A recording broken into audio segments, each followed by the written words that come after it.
Kali ini aku bersama keluarga besarku berziarah ke makam Bung Karno.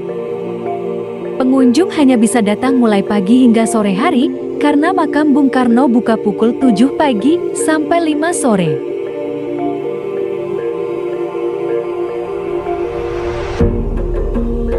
Makam Soekarno atau biasa disebut makam Bung Karno disingkat MBK adalah kompleks pemakaman Presiden pertama Republik Indonesia, Soekarno, yang didesain dengan arsitektur khas Jawa, yaitu bangunan joglo. Kompleks tersebut terletak di Bendogrit, Sananwetan, Blitar, dan dibangun di akhir 1970.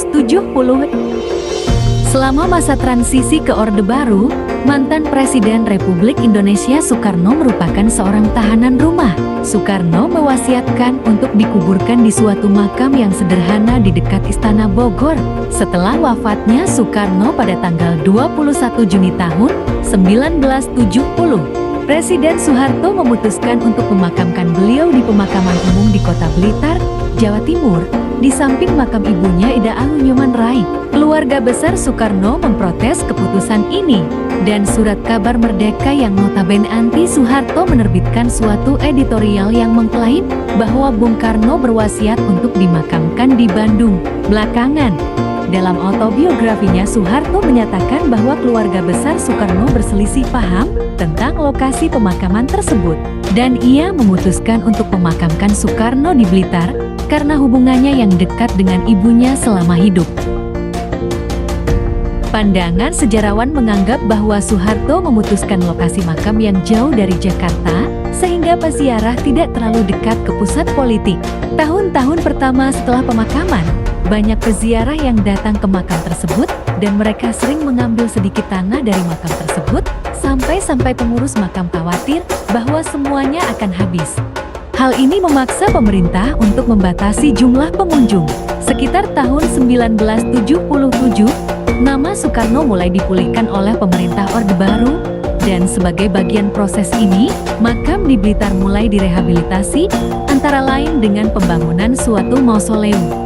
Mausoleum tersebut diresmikan pada tahun 1979, dan sekitar 1 juta orang menghadiri peresmian tersebut. Sejumlah anggota keluarga Soekarno mengkritik pembangunan tersebut, dan menurut putra Soekarno Guntur, pemerintah tidak bermusyawarah dengan pihak keluarga mengenai mausoleum. Di luar itu, pejabat tinggi pemerintah mulai mengunjungi makam tersebut dalam sorotan media, dan sepanjang tahun 1980 dilaporkan ada 1,4 juta orang pengunjung. Keadaan sekarang sejumlah peziarah di sekeliling makam Soekarno kini merupakan objek ziarah politik, khususnya dari politisi yang akan mencalonkan diri dalam pemilu. Menurut data Dinas Pariwisata dan Kebudayaan Kota Blitar, ada sekitar 1.500 pengunjung kompleks makam setiap harinya sepanjang tahun 2019. Untuk keluar dari kawasan makam Bung Karno, pengunjung diharuskan untuk mengitari pasar oleh-oleh karena pintu masuk cukup sempit jika digunakan untuk pintu masuk sekaligus pintu keluar. Selain makam, pengunjung juga bisa mengunjungi Museum Bung Karno maupun Perpustakaan Nasional Bung Karno. Blitar juga punya banyak makanan dan hasil kerajinan khas yang sangat pas untuk menjadi oleh-oleh ketika pulang. Blitar menjadi salah satu kota yang syarat akan sejarah.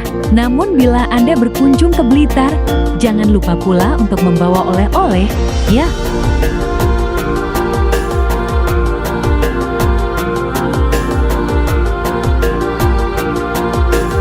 Kehangatan dalam keluarga tidak diukur dari ukuran luas rumahnya, tapi luasnya kebahagiaan yang menempati. Bersama keluarga, selalu saja terasa ramai dan damai, menyenangkan dan menenangkan. Keluarga, seperti sebuah cabang pohon, kita semua tumbuh ke arah yang berbeda, namun akar kita tetap satu. Keluarga adalah surga di dunia. Terima kasih guys kepada kalian yang telah menonton video ini.